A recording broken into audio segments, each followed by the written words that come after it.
special edition of the Janha show.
I'm here with the founder, the owner of the superstar agenda, the amazing and talented Jay.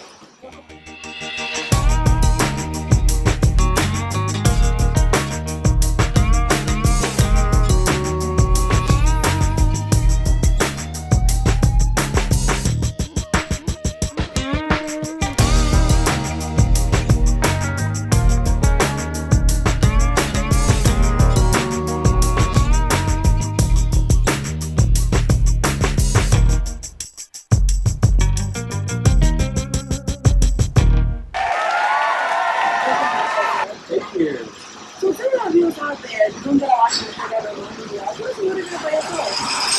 Wow, it's a long story. Oh yeah. It's a long story. So I was born and raised in Kenya. Yeah, so born and raised in Kenya. This is the States when I was 18.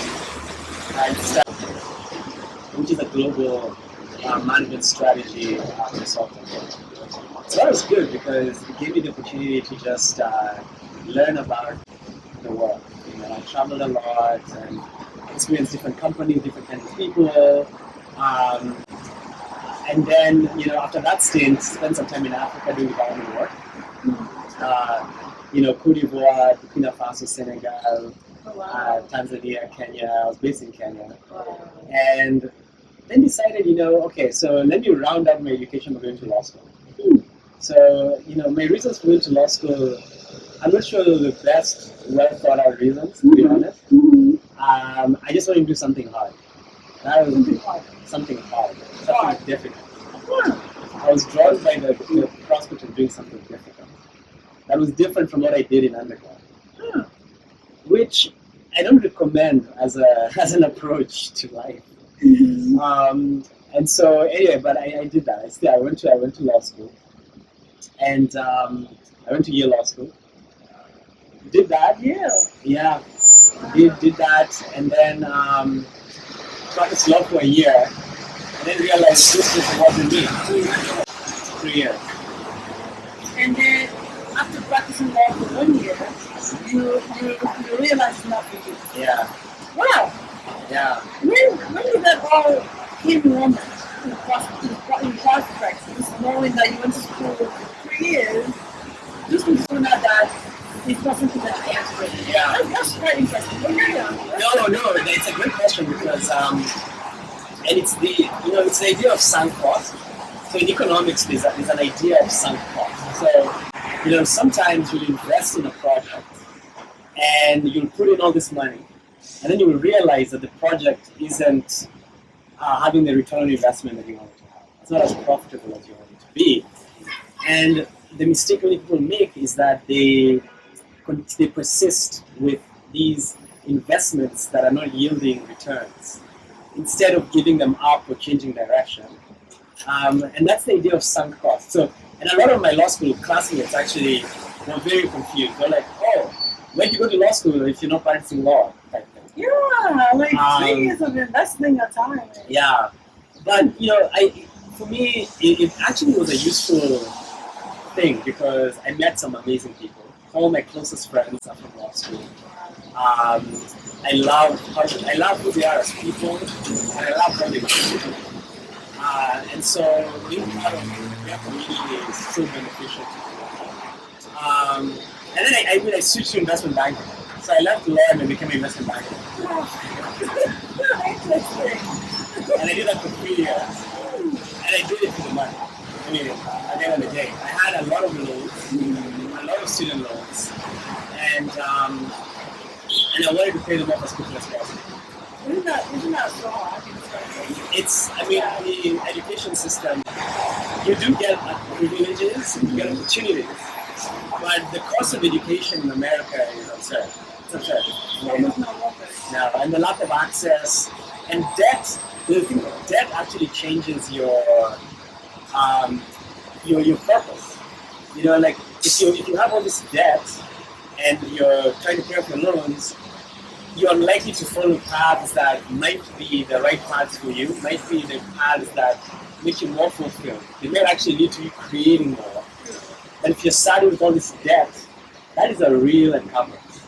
And so you have some people who they have family money and they graduate with a $1 million loan from their parents or a $14 million loan in today's terms. I'm not going to name any names. Yes. But we know who this person is. I mean, if you. And this they'll be like, oh, yeah, my dad gave me $14 million. That's not a lot of money. I'm now a billionaire. But starting out with $14 million is very, very different. It is so different from starting out in the negatives, in the red. It changes your entire outlook, your approach to the risk. And so paying off my debt was actually a very important thing. That's what I did now. So tell me about your next year. Oh yeah. So superstar. Yeah. I mean, looking at your website, I love the fact that everything's so detailed and it's so beautiful and written. Thank you so much. Tell us a little bit about that magazine, that online magazine. Yeah, so Superstar Agenda is something that came to me after I quit my investment banking job and spent a few months reflecting on my past experiences as a lawyer, a banker, development advisor, consultant, even as a nurse, as a student nurse. And I reflected upon my experiences, and the thing that stood out to me is that in every social system, whether it's a company, a hospital, a community of artists, family, there are these people that stand out as superstars. There are always these superstars. And I wondered about that. I wondered about what makes some people superstars and other people not superstars. And the dictionary. I love that fact because nowadays, people can just go through from Instagram and Facebook thinking they're superstars. So tell me, that's just so interesting. Right? Yeah. And actually, to the Instagram point. Mm-hmm. So the dictionary definition, Merriam-Webster definition of superstar is actually wrong. It's actually wrong because what you create superstardom to fame and to they mention professional athletes and it's about Instagram followers but we know people who are superstars who aren't famous. Anyone who's worked at a company knows superstars, and when you're hanging out, you'll be like, oh, Mark, he's the superstar. He gets all the deals. And so we know who these people are, and we know it's not fame driven. We also know that there are famous people who are not superstars, right? There's some famous people out there. I'm not gonna name any names, but you know that they're famous for various reasons, but not because they're superstars. So fame and being a superstar is two different things. It's like you can have a Venn diagram where you draw, superstars, famous people, and they'll intersect. And there's some famous people who are superstars, like Meryl Streep. She's a superstar. Oprah, considered a superstar. She's famous. And she's famous. Richard Branson, I consider a superstar. He's famous, and he's a superstar. But they're not the same, one and the same thing. So for the superstar agenda, I'm not interested in fame. I care less about fame. I'm interested in superstardom. And so it gets into the definition. So what is superstar? So what does superstar actually mean? And what I think it means, after speaking with various superstars and reading up on this sort of social phenomenon that is superstardom, I think it means amplified individuality. So the idea is amplified individuality. So it's your individuality that is amplified by, with a sense of originality, authenticity, and that thing, your predispositions, your natural inclinations, your natural frequency is amplified by a system. You're part of a system that brings out this superstar. And so the idea, it's actually an idea in physics called resonance. And resonance in physics and life describes the concept of a vibrating system causing an object or another system to vibrate at a higher amplitude. So because you have one system, it causes another system to vibrate at a higher frequency. And in kind of my research and in my conversations and my interviews with superstars on superstarjanha.com. Yeah, superstarjanha.com. Superstarjanha.com. I found that superstars are products of systems, and these systems cause them to enhance their individuality, and so they emerge as these amplified individuals and superstars. And those systems are companies, those systems are families, those systems are communities. Those systems could be an audience, which is why some artists achieve some fame. Their superstardom leads to fame because they resonate with an audience. I love that. Because you've been to a smart guy yourself. You're in medical school. You're in some road school. You're in medical school. I said medical, but you're learning people, the human body and stuff, and you went to road school. And it's so amazing how you come up with this amazing definition of superstardom. And it's so epic. So for the people that are watching the show, please subscribe to this man's network and get to know what he's trying to explain in details about being a superstar. Right? Yeah. People are just on Facebook just because. Yeah. Not utilizing the fact that social. A lot of people, they use Instagram. They're trying to use Instagram to change what the real world is. Their perception in the real world. They're using Instagram to change their perception in the real world, as opposed to social media reflecting what they are in reality. And that's a very big difference.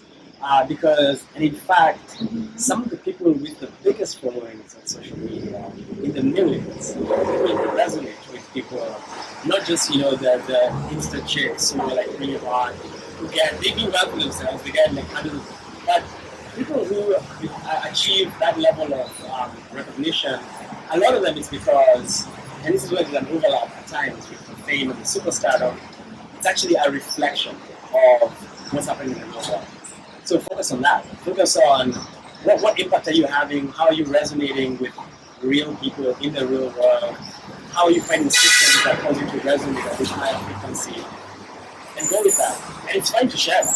It's fine to share that and to make people more aware of what you're offering. but using social media, relying on social media, without the emphasis on what's going on in the real world. People make that mistake all the time. Yeah. Wow, that's amazing. Yeah. So your superstar agenda, magazine. What is one thing that you want the viewers to know that is just the reason why they should subscribe and make sure they get a copy of your book? Yeah. Well, the Superstar Agenda, the magazine, is actually going to be feeding into a book that I'm writing called The Superstar Agenda. I know, you got that part. Wow. Yeah. So I'm actually writing a book called The Superstar Agenda where, I want to break down this idea of resonance. I cannot wait to read that. Because you are so inspiring. Thank you. Wow. Thanks. I want to break down the idea of resonance, and I want to make superstar accessible to everyone. It's not about some people have the need factor and other people don't. It's about some people being aware of their need factor and finding systems that resonate with that, and not causing them to be amplified versions of themselves and actualizing into superstar. And other people not doing that for various reasons. Fear being a major reason why people don't. So the magazine, the Superstar Agenda, it's candid, you said it's detailed, and it's detailed. It's very detailed. Yeah. And pretty much you're reading the questions and the answer is well written. Yeah. You're such a great writer yourself. Thanks. And what inspired you out of all the things that you do now that you're doing what you're doing? What is the inspiration behind that? So when I was considering quitting my banking job, I became obsessed with the idea of creation and creating, and I felt that I wasn't that my calling was to create actually, and that I wasn't pursuing that. Yeah. Do you consider yourself special? I think I'm fortunate in. I think I have some gifts. But It's amazing. The reason why I'm asking you that because, from a nurse to a lawyer, actually, a lawyer, and to a personal financial advisor, and now to this, and you're also a lawyer, and writing your own book.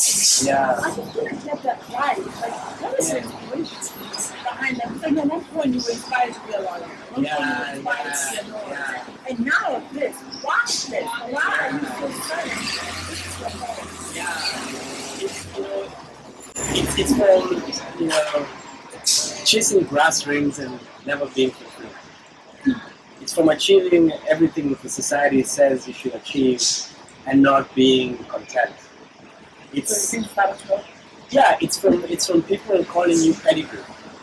People, because of my background, because of my credentials, because of how I articulate myself, some people consider me pedigree.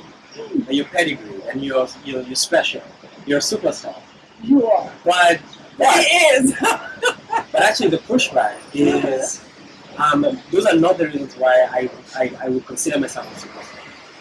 Because I think superstar isn't about that. It's not about credentials. It's not about money. It's not about fame. It's about being an amplified version of yourself. Being a truly amplified version of yourself. And I actually get emotional thinking about it. Why? Because it's so misunderstood. Like the how you create yourself is so misunderstood. Like, and actually, so for our Superstar Agenda, our tagline is "Create You," and I get emotional thinking about it because there's a deception. There's a mass deception, which involves titles, brass rings, credentials, wealth, buying a house, buying a car, looking a certain way, and those don't lead you to fulfillment. That doesn't lead anyone. So I think that's like pretty much a pressure, atmosphere, universe that we live in. Where you have to dress a certain way in order for people to accept you. Or if you want to be a star, you have to have that edge, they call it. so people can recognize you. So you think it's more like a pressure? Yeah, well, there is expectations. The expectations that are set. I actually posted a quote by Bruce Lee, where he says there's a difference between, and his book I think just came out. I think it's called, Wow. The Artist of Life or the Life Artist or something like that. Wow. But he was a superstar. Bruce Lee was a superstar. Bruce Lee, he had a quote, actualization and self-image actualization.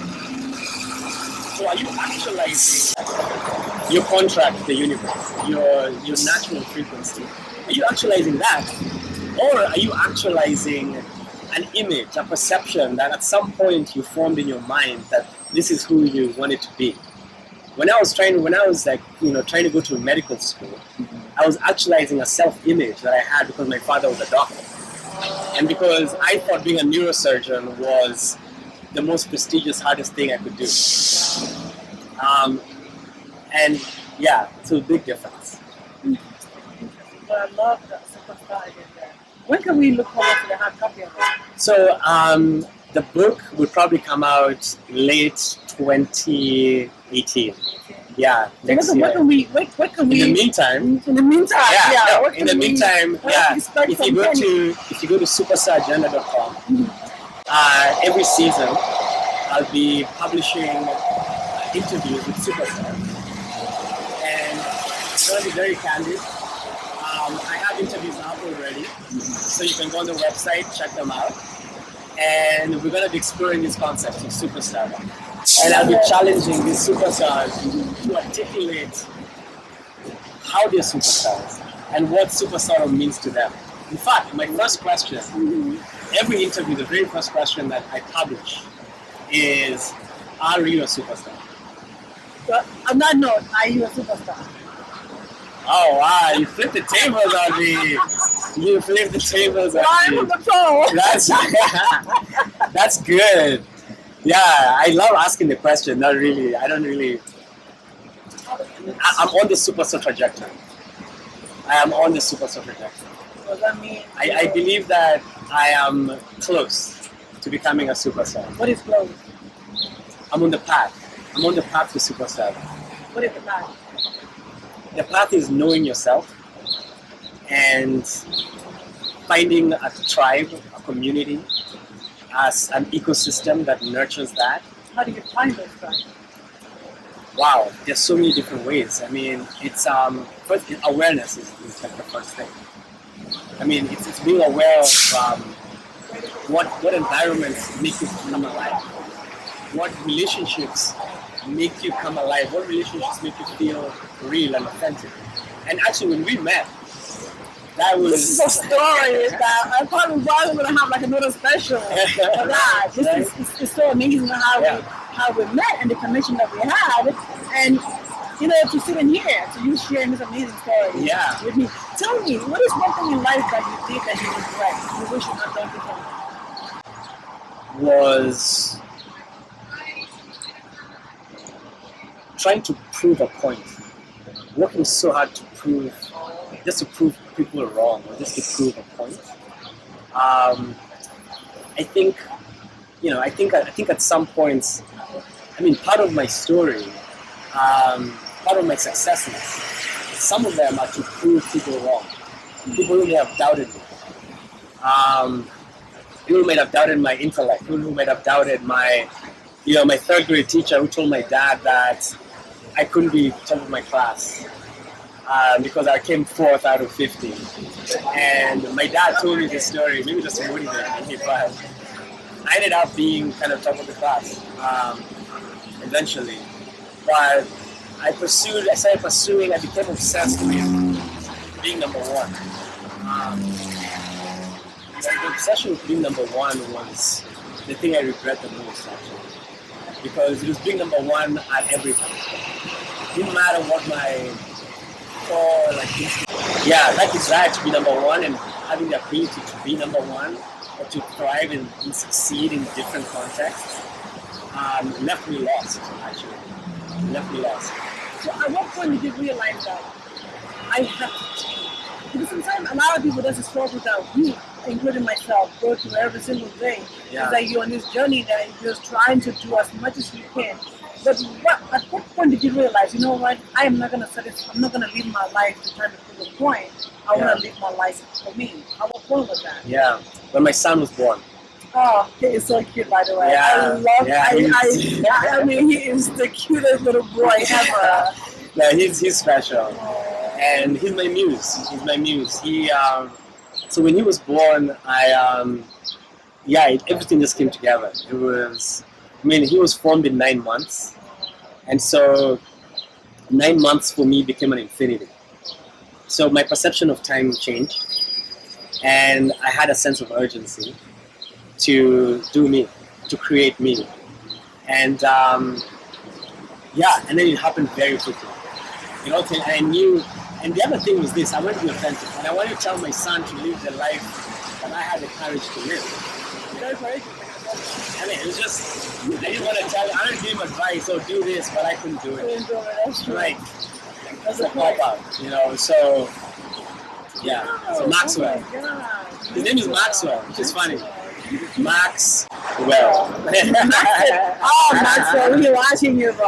Yeah, exactly. Yeah. Yeah, an eye on you. She's cool. Oh my God, can you first, I want to thank you so much for giving us a precious time. You're a great interviewer. You're terrific. Trying to be, like You're people like really- yourself. You're really good. I really, really want to thank you from the bottom of my heart for giving us this amazing special. Is there any last word that you want to tell our viewers out there that are watching the show? Any last words? Create you. Create you. Create you. Create you. Interesting. Yeah. Well, thank you so much. Yeah. Thank you. Cheers. Well, that brings us the end of our segment for today. I'm your girl, my Mrs. Janha, and that's my brother. Can you? Only on the Mimi Janha show. Bye. Bye.